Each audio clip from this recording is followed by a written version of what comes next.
आवाज कितनी मरी हुई है। हालेलुया। अरे तुम्हारी आवाज से तो मेरी आवाज ही तेज है। आमेन। आपके हाथ में माइक है। डेज़ी चुप नहीं रह सकती, आदत बनेगी ना ज्यादा बोलने की। कोई बात नहीं, बोलेगी नहीं तो कैसे मालूम पड़ेगा जिंदा है। Amen. God bless you Daisy. एक बात तो जाहिर है,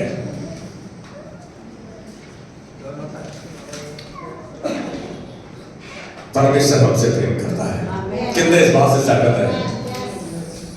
आज मैं किसी को उंगली नहीं करूंगा, उंगली करने का मतलब उसके और हमारी उंगली नहीं उठेगी, कोशिश करें। परमेश्वर का सिद्ध प्रेम, ध्यान से सुना। आज का वचन उन उदाहरणों से है। परमेश्वर का सिद्ध प्रेम, परमेश्वर ने इस बात को सिद्ध किया। लेकिन सच बात तो ये है, ना तो हम परमेश्वर और ना ही उसके प्रेम से अवगत हैं, परिचित हैं। हमारे पास ये ज्ञान नहीं है, हम इसको नहीं पहचान पा रहे परमेश्वर के प्रेम को। हमने तो परमेश्वर और उसके वचन को साधारण रूप से ही समझा है। बस जैसा पढ़ गया, जितना स्वर्ग आ गया, हम समझते हैं। तो बहुत बड़े तुरंत हुए। प्रभु का वचन इतना बड़ा गहरा सागर, सबसे गहरा सागर कौन सा है? कोई मुझको बताएगा? किसी को यदि थोड़ी सी हिस्ट्री की नॉलेज हो, सबसे गहरा समुद्र कौन सा है? प्रशांत महासागर, सेंट्रल पैसिफिक। मैं उस सागर में रहा हूं, उस सागर में रहा हूं। लिटिल परमेश्वर के प्रेम से सागर में रहा हूं, वो तो नहीं कह सकता। हमने परमेश्वर के वचन को और उसकी बातों को साधारण ही से समझा है। हम तो सच मायने में इस संसार की चकाचौंध से प्रभावित हुए हैं, उसमें डूब चुके हैं। आज हमारी आवश्यकता है कि हम अपने परमेश्वर और उसके प्रेम को जाने, समझें, पढ़ें, वो उसे बांटे। मेरी बात को समझ रहे हैं? आज हमारी आवश्यकता क्या है कि हम उसके प्रेम को जाने, समझें, उसको उसमें पढ़ें और फिर उसको बांटें। हम तो वो प्रचारक हो गए हैं कि खुद तो प्रैक्टिस नहीं करते, प्रीच करते हैं। जो आप प्रैक्टिस करते हो उसको प्रीच सबसे अच्छा कर सकते हो। जिस शख्स ने कभी देना सीखा ना हो, वो देने के बारे में बता रहा है तो अपने आप को धोखा दे रहा है। What in practice you are well able to teach. इसी मकसद से परमेश्वर ने हमें बुलाया, चुना और ठहराया है कि हम उसके प्रेम को प्रेम में पढ़ें और फिर बांटें। इसी और तीसरा अध्याय 17 से 19 आयत ऐसा साफ रूप से दर्शाया गया है कि परमेश्वर हमारे प्रति अपने प्रेम को, परमेश्वर हमारे प्रति अपने प्रेम को हमारे चरित्र, हमारी उपलब्धियों के अनुसार नहीं देखता। आपका चरित्र कैसा है, आप कितने ऊंचे बन गए हैं, आपके पास कितनी प्रॉपर्टी है, कितना पैसा है, इसके अनुसार नहीं देखता वो। आप समझ रहे इस बात को? हम तो इस समझते प्रभु मैं तो इसको जानता हूं, तो मेरे को अमीर कर दे, अब तो बस सारे फरियाद कर दे। इस बात की आपको उसको बोलने की आवश्यकता नहीं। आपकी आवश्यकता है कि वो उसके प्रेम में बढ़े और उसको बांटे। बढ़ोगे कब? जब सुनोगे, जब समझोगे तो आप उसमें बढ़ने पाओगे। बढ़ोगे तो बांटोगे। बांटते क्या चीज है जो हमारे पास बहुत आए थे? एक बंदे के पास 11 रुपए जेब में नहीं है, बोलो 501 रुपए दे गया, वहां पे देगा? दे नहीं देगा। आपकी परिस्थिति और मेरी परिस्थिति बिल्कुल वैसी है। परमेश्वर के वचन को जानना, सुनना, समझना, पढ़ना, पढ़ने हो तो उसमें चलना और फिर उसको बांटना। हम देख रहे हैं कि परमेश्वर हमारे चरित्र, हमारे उपलब्धियों से हमें नहीं आंकता, हमें नहीं देखता। वो किस बात से देखता है? यूहन्ना 3:16 के वायदे के अनुसार उसने हमारे स्थान पर अपना पुत्र यीशु मसीह मरने के लिए भेजा। ये था परमेश्वर का प्रेम अब ध्यान देना, मैं पहले कुछ बातें परमेश्वर के प्रेम के बारे में, परमेश्वर ने प्रेम किया, परमेश्वर ने प्रेम किया, उसने सच में हमसे प्रेम किया, उसने अपना इकलौता बेटा। आज एक बात सुनाओ, किसके पास 3-4 बेटे हैं, उसको बोले एक बेटा दे दे। अरे अब्राहम ने एक बार सोच लिया, इतना यदि तूने लेना ही था उसको तो मेरे को दिया क्यों? उसके दिमाग में आया और ये सोच रहा था तो उसका पैर चट्टान से स्लिप कर गया। उसके जो उसका नौकर था उससे कहा मेरे आका कैसे गिर गए? कहता है मालूम उससे क्या बोला? कहता है जिसको वो गिराए उसको कौन संभाले। आज एक बात जानो, उसको मालूम था कि वो आज्ञाकारी है और अटूट आज्ञाकारी था अब्राहम। परमेश्वर ऐसा ही प्रेम चाहता है हमसे भी। यीशु मसीह को अपने बेटे को, इकलौते पुत्र को मरने के लिए उसने प्रेम किया। आप और मेरे, ये था उसका प्रेम। पहले यूहन्ना 4:10, इसलिए हम इस बात को जानते हैं, सच तो यही है कि यीशु का व्यवहार हमें ईश्वर के प्रेम की गहराई को दिखाता है। यीशु का चरित्र, यीशु का चलन, उसका व्यवहार, उसके जीवन का नजरिया परमेश्वर के प्रेम को गहराई से दर्शाता है। तो हम जिसकी ओर देखें, यीशु की ओर, उसके चरित्र को पहचाने, उसकी जीवनी को पहचाने, उसके चरण को पहचाने। पहला उदाहरण दे रहा हूं आपको। उदाहरण थोड़े से आज तीखे लगेंगे। यहूदा इस्करियोती, यूदास इस्करियोट 12 शिष्यों में एक था। यहूदा 12 शिष्यों में एक था। इस चेले ने 3 वर्ष प्रभु यीशु के साथ निकटता से, नजदीकी में उसके साथ मिलकर कार्य किया। कितने साल? 3 साल। हालांकि यीशु जानता था कि यहूदा क्या करेगा, यहूदा इस्करियोती क्या करेगा, उसको पता था। आप आए अंदाजा लगाना, हम लोग कितने इम्पेशेंट हैं, हम थोड़ी सी चुभन को सहन नहीं कर पाते। पप्पू मेरी तरफ देख बेटा, ये सोच रहा मेरे से बात नहीं हो रही, इधर देख, इधर बैठ बैठ। आज हम सोचे कि हमसे ही बात हो रही है। यीशु मसीह के साथ यहूदा 3 वर्ष तक काम करता रहा और उसको पता था कि ये क्या करेगा। आज हमें पता हो कि बार बार यहूदा चोरी करता, क्या हम उसके हाथ में तिजोरी देंगे? आनंद जी, चोरी बार बार कर देंगे, तिजोरी नहीं देंगे। हमारे पास पेशेंस ही नहीं, हमारे पास तो ठहराव ही नहीं, अपना धीरज ही नहीं है। यीशु मसीह ने फिर भी, यीशु ना कभी भी उसे, ना तो उसे अस्वीकार किया। हालांकि देखो वो जानता था, यीशु ने कभी भी उसे अस्वीकार नहीं किया, रिजेक्ट नहीं किया, कभी भी उसको ये महसूस नहीं कराया जो वह है। हद की बात है। प्रेम में धोखा खाने वाले ने धोखेबाज को क्षमा कर दिया। प्रेम में धोखा खाने वाले यीशु मसीह ने धोखेबाज को क्षमा कर दिया। एक बात बोलो, यदि यीशु मसीह उसको महसूस कराया था कि तू चोर है और तू, तो क्या, जब उसने उसको कहा ही नहीं तो उसने उसको माफ किया। Silence is an admitted fact. यहूदा इस्करियोती जैसे बंदे को उसने एहसास नहीं कराया। दूसरे उदाहरण में देख रहे हैं आप, व्यभिचार में पकड़ी गई स्त्री। पहला था यहूदा का, दूसरा है व्यभिचार में पकड़ी गई स्त्री। अपने अपराध के अनुसार उस पर पथराव करके मार दिया जाना था उसको। धर्म गुरुओं ने भी उसकी निंदा की। सभी लोग जो वहां यहूदी, फरीसी और सदूकी थे, सभी ने उसकी निंदा की और सभी पत्थर उठा के तैयार थे उसको मारने। लेकिन यीशु ने उसकी रक्षा के लिए कदम बढ़ाया। मेरी बात सुन रहे? वो जमीन पर एक डंडी सी लेके कुछ लिख रहा था। अब उसके पास ले आए, फसाना यीशु को चाहते थे कि तू बता। यीशु ने बोला, बात तो तुम ठीक कह रहे हो, उसको पथराव करके मार देना चाहिए। लेकिन नीचे सर करके यीशु कह रहा है कि लेकिन पहला पत्थर वो मारे जिसने पाप ना किया हो।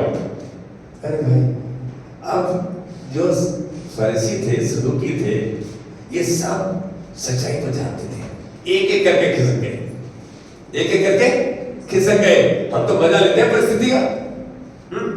सब चले गए।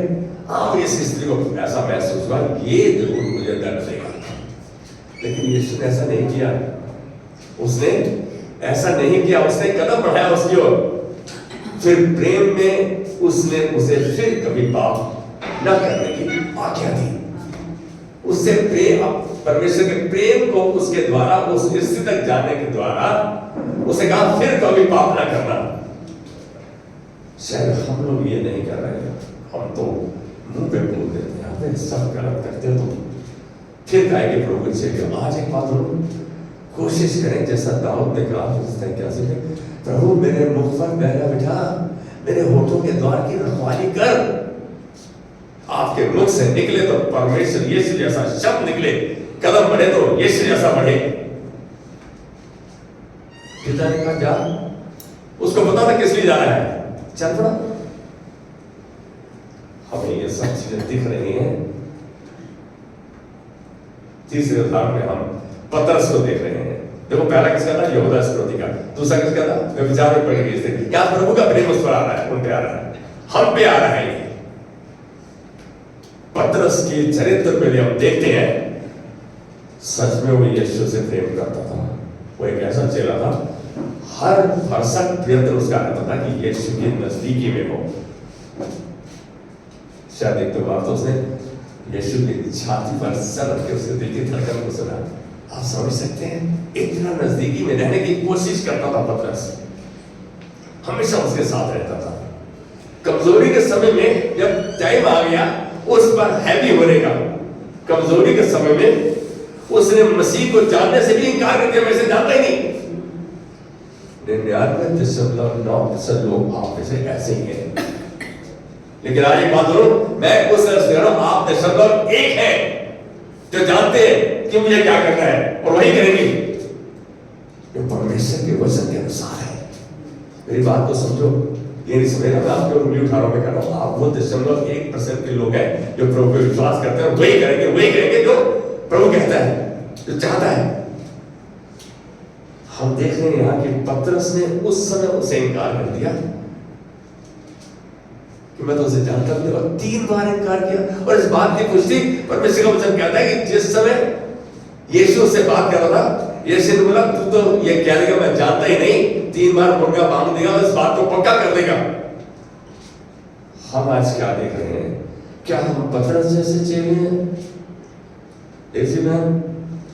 क्या पतरस जैसे चेले हैं? क्या दे उससे बेहतर है हम? नहीं है।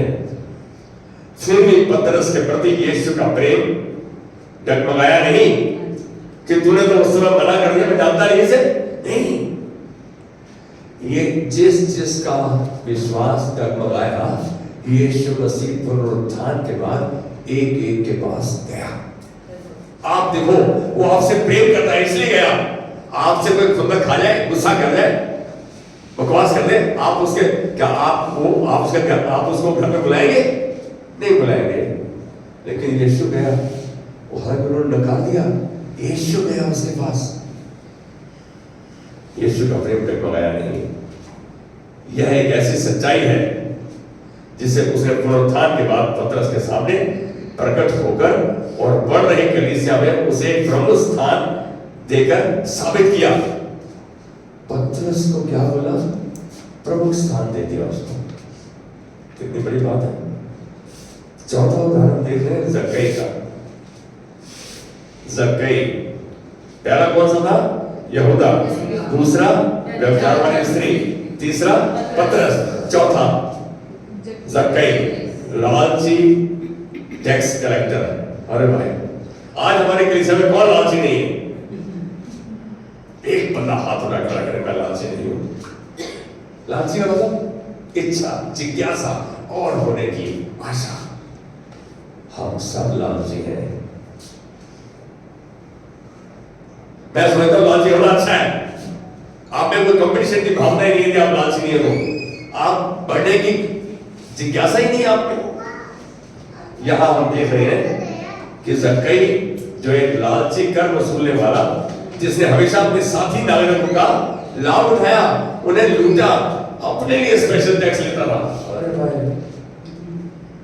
मैं पंजाब में 2 साल नौकरी की है और वहां चुंगी होती थी, आउटलाइन चुंगी मार के घर देखो। अरे भाई, इतने अमीर, एक से एक इंपोर्टेड गैजेट उनके पास। मैं बता रहा हूं सन 79-80 की, जिस समय कलर टीवी नहीं आया था अभी भारत में, उस समय की बात था।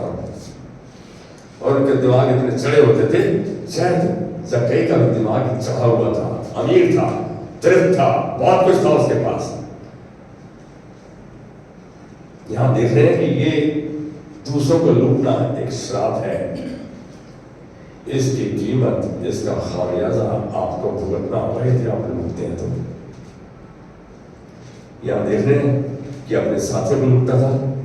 सामरी स्त्री, इसी के बीच में सामरी स्त्री जो टूटे हुए रिश्तों के बाद एक अनैतिक जीवन जी रही थी। यहां देखो, यीशु इन दोनों के पास जाने और क्षमा करने वाले प्रेम को उन पर प्रकट करने के में अपने आप को रोक नहीं पाया कि वो परमेश्वर का प्रेम उन पर प्रकट करे। सामरी स्त्री पर कितने पति थे उसके? 5 थे। अभी जिसके साथ रहते वो पति भाई, कितना खुश दिल लेडी होगी वो। सोचो, किसी के चेहरे पर मुस्कान क्यों नहीं है? गलत है। यही यीशु ने गलत नहीं कहा, उसके पास पहुंच गया। हमारे में यही कमी है, हम कमी को देख रहे हैं, हम परमेश्वर के प्रेम को पता नहीं रहे, उस कमी की नजर से देख रहे हैं। मैं विदेश में था तो जो हमारा लीडर था, उसका नाम मुझे याद है, डेविड। रच के अमीर, खूब पैसा उसके पास, शुक्रवार रात को 2 बड़ी गाड़ियां लाता था और झुंड को पहाड़ के ऊपर ले जाता था। और वहां स्तुति आराधना होती थी साइड में, और सवेरे 5 बजे के आसपास हम लौटते थे। मचान बना के थे पहाड़ के ऊपर। उसने एक बार कहा, कह रहे कोई ये जो व्यभिचार वाली स्त्री जैसी या कोई ऐसा बंदा हो जो पकड़ा जाए गलत काम में, तो कौन उसको उठाएगा? बोलता है, यहाँ का मंत्री, यहाँ की सरकार, यहाँ का राष्ट्रपति, कोई भी जो मर्जी कर ले, मैं पहला शख्स होऊंगा जो उसके पास जाऊंगा, उसको उठा के गले लगाऊंगा। ये हृदय यीशु मसीह ने दर्शाया। कहा है हमारे पास हृदय? हम तो थोड़ी सी बात सुन ले उसकी, जब तक बताऊंगा बना के बता नहीं दे अपने पड़ोसी को, तब तक हमें चैन नहीं आता, हमारा पेट नहीं भरता। इन दोनों के पास जाने और क्षमा करने वाले प्रेम को उन पर प्रकट करने पर रोक नहीं पाया यीशु मसीह। दोनों कौन थे? जक्कई और सामरी स्त्री। मेरी बात समझ रहे हैं? यीशु में विश्वास के द्वारा हर कोई, यहां तक कि पापियों में सबसे बुरा भी परमेश्वर की संतान बन सकता है। मेरी बात को समझ रहे? जितना मर्जी करता कहना देखा, वो परमेश्वर की संतान बन सकता है विश्वास के द्वारा। कोई भी उसकी पहुंच से परे नहीं, पहुंच से दूर नहीं। आज एक बात जानो, आप विश्वास का कदम उठाओ तो सही, परमेश्वर अपने प्रेम से तुमको भरना चाहता है। वो चाहता है कि उमड़ेगा तो दूसरे के पास जाएगा।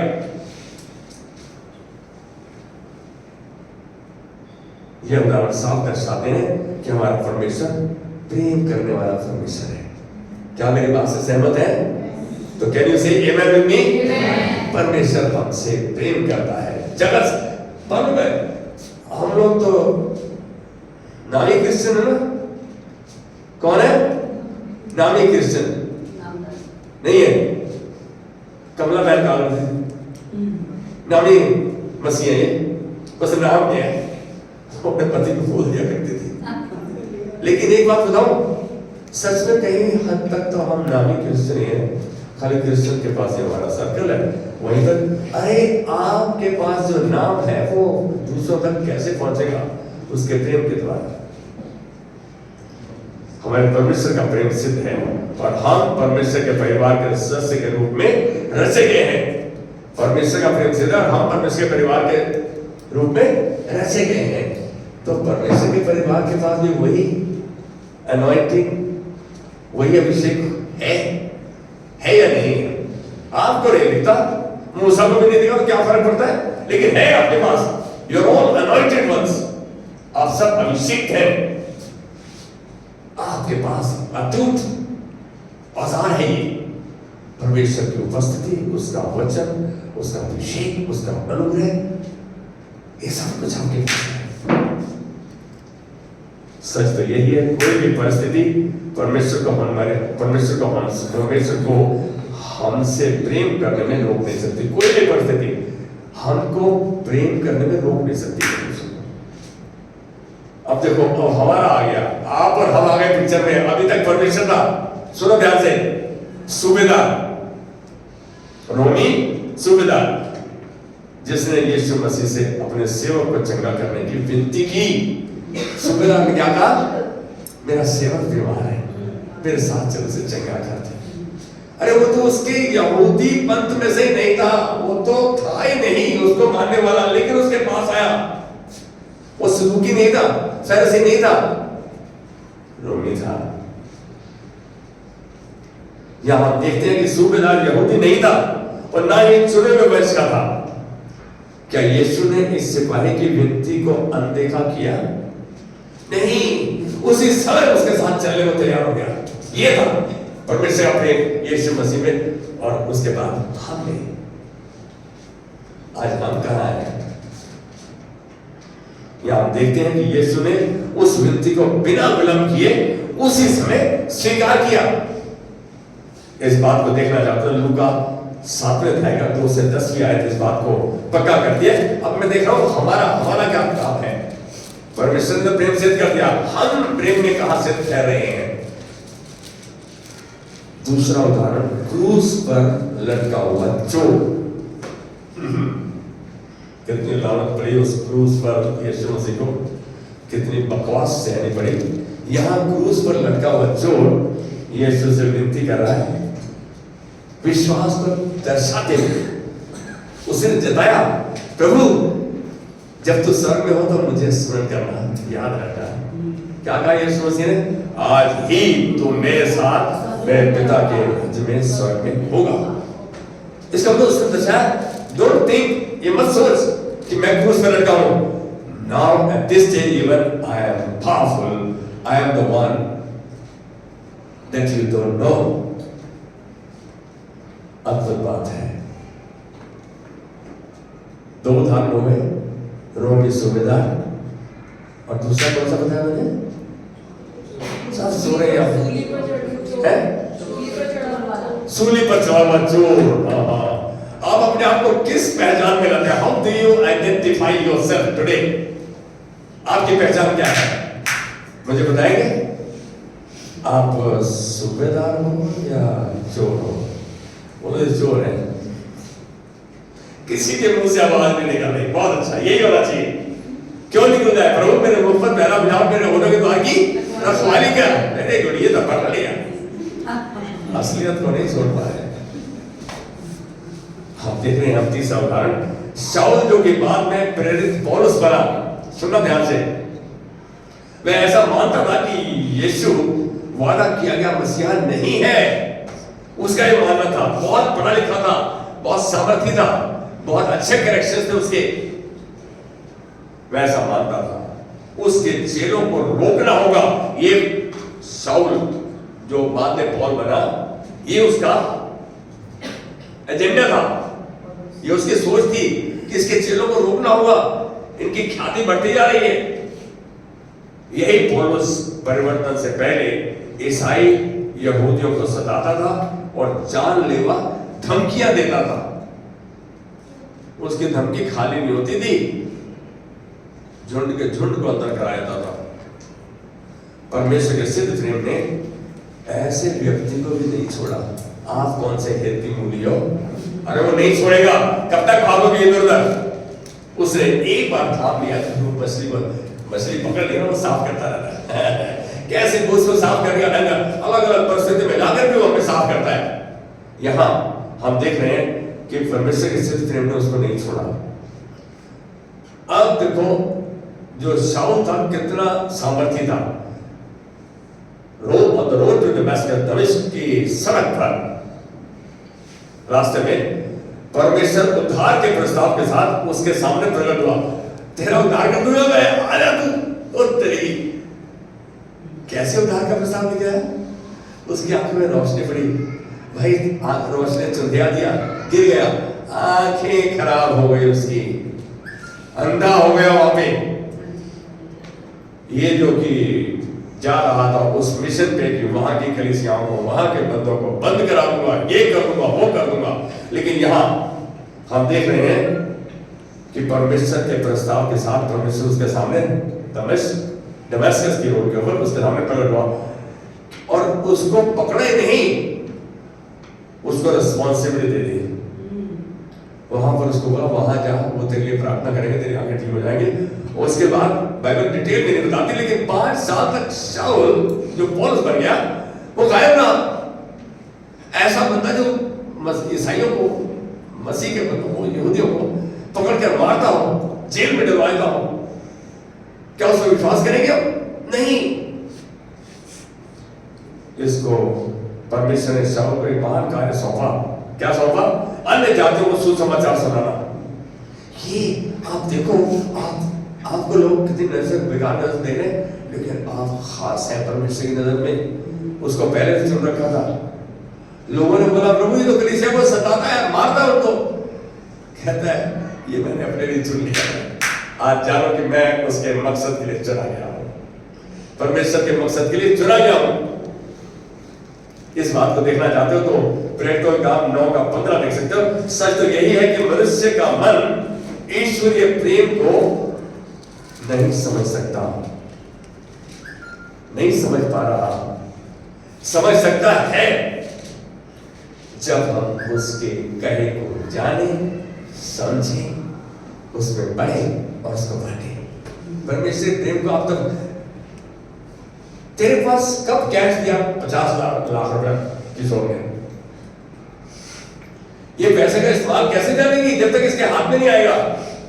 परमेश्वर का प्रेम तो आपके हाथ में है, आपके हृदय में वो डेरा गया है, फिर हम इसका इस्तेमाल क्यों नहीं करें?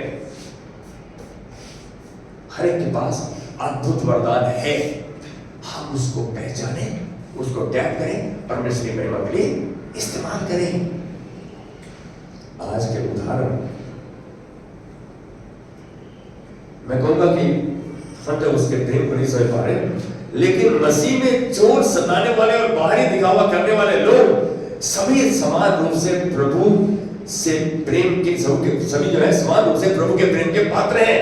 चाहे चोर हो, लुटेरा हो, सताने वाला हो, बाहरी दिखावा कर रहा हो, सभी उसकी नजर में समान पात्र हैं, प्रेम के पात्र हैं। मत्ती 11:28 आज भी वही यीशु हमें बुलाकर कह रहा है, हे बोझ के दबे मानो मेरे पास आओ, मैं तुम्हें विश्राम दूंगा। परमेश्वर का हृदय देखा आपने? हम ये देख रहे हैं कि हमने जितने उदाहरण मनुष्य की ओर से देखे अजीब थे, लेकिन परमेश्वर ने तो हमारी सोच के बाहर किया।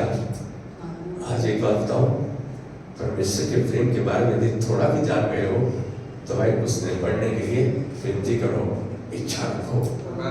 If I willing and interested, क्या आप इच्छुक हैं? बोलता है यदि तुम आज्ञाकारी होकर मेरी मानो, यशाया 1:19, तो इस देश के उत्तम उत्तम पदार्थ खाओगे। आगे नहीं बोलूंगा, वो दूंगा। यदि ना मानो और बलवा करो तो तलवार से मार दे जाओगे। तलवार क्या है? ऐसी परिस्थितियां, ऐसा रोग, ऐसी दिक्कतें, ऐसी सोच, ऐसा हमारा वातावरण हो जाएगा। लेकिन मैं कह रहा हूं, मैं चुनाव क्या करूंगा? नहीं प्रभु, मैं 1:19 के आधे भाग पर अटक जाऊंगा कि तेरा काम मानूंगा और तेरे कहे पे चलूंगा। मुझे जीवन भरपूरी का जीवन चाहिए और धन्यवाद तूने को दे दिया है। आइए खड़े हो जाएंगे। प्रभु धन्यवाद दीजिए आज के समय के, आज तुझे दर्शाया प्रभु तू हमसे कितना प्रेम करता है।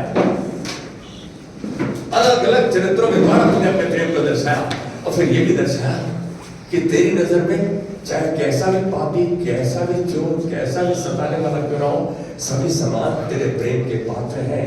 आज धन्यवाद की भेंट चढ़ाते हुए इस परिवार को, इस झुंड को और जो जो इनसे संबंधित है उन सबको तेरे हाथ में देते हैं। तेरा दास विनती करता प्रभु, इनके हृदय में इच्छा और जिज्ञासा बड़ी रहे, ये तेरी महिमा की बात कर रहे हैं। आज तेरे अनुग्रह, अभिषेक, चलन और अगुवाई को इनके लिए, इनके परिवारों के लिए ग्रहण करते हैं। वो तेरा अभिषेक जो हर एक बंधन को तोड़ता है, हर एक बाधा को खत्म करता है, हर चंगाई को हम तक लेकर आता है। आज हम उसे ग्रहण करते हुए आदर, महिमा, प्रशंसा तुझको देते हैं, धन्यवाद की भेंट चढ़ाते हैं। प्रभु, एक बार फिर तूने अपने वचन के द्वारा हमारे मन की आंखों को खोला है। हम जिससे वादा करते हैं तेरा काम मानेंगे और तेरे कहे पे चलेंगे। आदर, महिमा, प्रशंसा तुझको देते हैं यीशु मसीह के नाम में। Can we all say amen? Amen. Amen. Amen.